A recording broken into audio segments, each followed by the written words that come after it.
Bonjour, donc on est le samedi 29 février 2020. Une petite question sur ce qu'on appelle communément les annuités perpétuelles. Alors je vous pose une petite question. Voilà. La question est celle-ci. Nous avons un taux annuel de 10%. Vous avez donc deux choix. Soit recevoir 500 euros tous les ans et ce éternellement, c'est-à-dire pour pour vous et les générations qui viennent, ou bien recevoir de suite 5 000 euros. Alors pour vous, quel est financièrement le meilleur choix? Donc je répète, vous avez le choix entre 500 euros éternellement, tous les ans, tous les ans, tous les ans, et ce jusqu'à la nuit des temps, ou bien recevoir aujourd'hui, c'est-à-dire de suite, 5 000 euros. Quel choix vous faites? Ok, donc la réponse est peut-être pour certains surprenante, mais pour d'autres pas du tout. Alors tout dépend où on se place en termes de connaissances en finance, pour tout ce qui est problème d'actualisation. Donc si on place notre séquence ainsi, si on place notre séquence ainsi,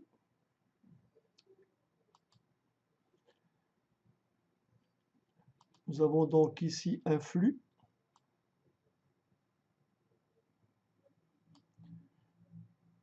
Et donc là, tous les ans, on va donc recevoir, la date d'aujourd'hui, c'est la date 0. Donc on a le choix entre recevoir 5 000 euros de suite, d'accord, 5 000 euros de suite, ou bien recevoir 500 euros tous les ans. Et bien entendu, et ce, de façon infinie, 500 euros, ici n, bien sûr n tend vers l'infini. Alors, est-ce que l'on préfère cette suite éternelle d'annuités, cette suite perpétuelle d'annuités de 500, ou tout simplement 5 000 euros aujourd'hui? Le problème est, la résolution est très simple. Pour comparer deux capitaux, il faut choisir une date. On va donc choisir la valeur 0. Le montant 5 000 à l'époque 0 vaut 5 000. Donc là, il n'y a pas de souci. Maintenant, à 10%, la valeur actuelle de ces n annuités de fin de période est tout simplement égale à 500, que multiplie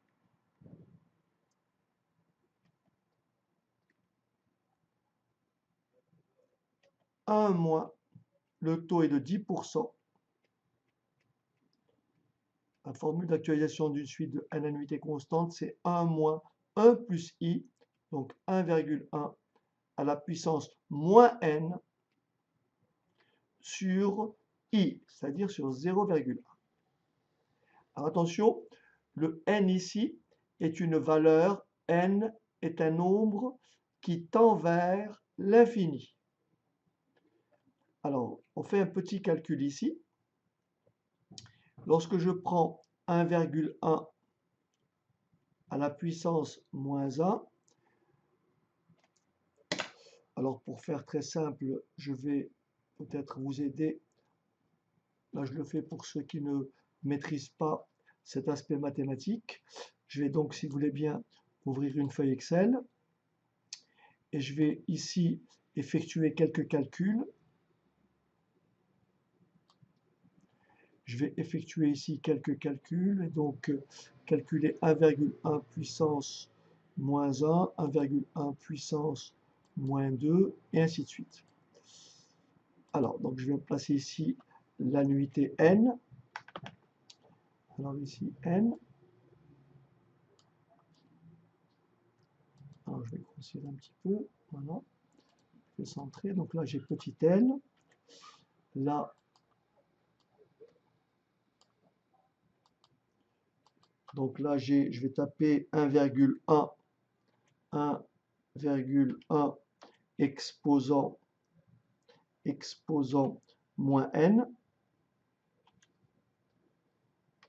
Donc ici, je vais rentrer, alors je vais prendre quelques valeurs, je vais rentrer 1, je vais rentrer 2, je vais sauter à 10, à 5, à 10, vous voyez, n prend des valeurs de plus en plus grandes, 20, 30, je vais m'arrêter ici à 100. Donc, vous voyez que n est un nombre très grand, donc là je vais élargir et je vais donc calculer égal, alors quelle est la valeur de 1,1 à la puissance, donc puissance, le petit moins, et bien sûr puissance moins 1. Donc 1,1 puissance moins 1 est égal à 0,90. Je recopie la formule vers le bas. Et regardez à quoi est égal 1,1 à la puissance moins 100 à 0,00, ouais, il y a 5 zéros devant le 7. Si je mets ici puissance 1000, vous voyez, ça tend vers quasiment, c'est 0,4, 10 puissance moins 42, c'est-à-dire 0,00000, enfin 42 zéros suivi de 4. Et ce nombre-là, bien entendu, tend vers quelle valeur? Tout simplement 0. Donc je reviens à mon calcul ici. Donc si je traduis la limite, donc je l'écris comme ça, j'espère que cette écriture ne va pas déranger. Alors, je vais écrire ceci. La limite, il faut savoir que la limite de 1,1 à la puissance moins n, lorsque cet exposant est infini, cette valeur-là, donc plus l'infini, cette valeur-là est nulle. Elle tend vers 0. Par conséquent, ma rente perpétuelle a une valeur aujourd'hui égale à 500. Que multiplie alors? Ceci tend vers 0. Que me reste-t-il? 500 fois 1 divisé par 0,1, ce qui me donne V0 égale tout simplement 5000 euros. Donc, le choix est très simple. Financièrement, choisir entre 5000 euros de suite ou une rente perpétuelle de 500 euros au taux de 10% est financièrement une situation, un choix équivalent. Donc, opter pour cette solution ou cette solution est financièrement identique. Voilà, c'était juste une petite séquence que j'ai voulu faire en direct tout à l'heure, dont j'ai posté la question, mais là je vous livre donc la réponse. Voilà, donc de façon générale, lorsque vous avez, donc on peut résumer ainsi, lorsque nous avons à calculer une rente perpétuelle égale à petit a, la valeur d'une rente, la valeur actuelle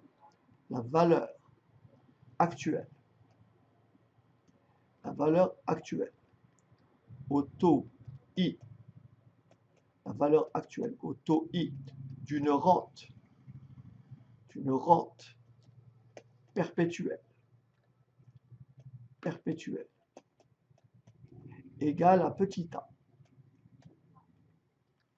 Rente perpétuelle égale à petit a, et tout simplement, sa valeur actuelle V0, c'est petit a divisé par I. Voilà comment on calcule une rente perpétuelle au taux I. Allez, à la prochaine. À très bientôt. Allez, au revoir.